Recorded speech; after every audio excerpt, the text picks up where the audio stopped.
এমন দেশটি কোথাও খুঁজে পাবে না কো তুমি, সকল দেশের রানী সেজে আমার জন্মভূমি।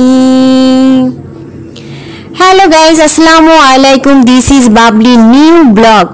তো আমরা আজকে ঘুরতে এসেছি মধুমতি নদীর পাড়ে। খুব মজা করেছি, আনন্দ করেছি, আমরা একসাথে অনেকজন এসেছি। তো মধুমতি নদীর পাড়ে কত সুন্দর ভিউ দেখেন। প্রথমে আমি এখানে বসলাম, বসে বিভিন্ন রকমের ছবি তুললাম, ভিডিও করলাম। তো খুব ভালো লাগলো পরিবেশটা। তো দুই পাশে কাশবন, মাঝখানে পথ, সেই পথ দিয়ে আমি হেঁটে হেঁটে যাচ্ছি।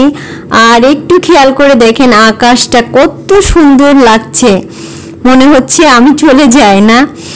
তো বেশি দূর হেঁটে হেঁটে যেতে পারিনি, হঠাৎ দেখি যে পথের মাঝখানে পানি, নদীর পানি এসে পথটাকে একদম বাধা করে রেখে গেছে। তো কি আর করার, ওইখান থেকে ফিরে আসলাম। ফিরে এসে বসে বসে এই দেখেন কত সুন্দর নদীর পানি দেখছি, নদীর পানি বয়ে যাচ্ছে আর এই যে আকাশের দিকে তাকিয়ে আছে। সবাই ভালো থাকবেন।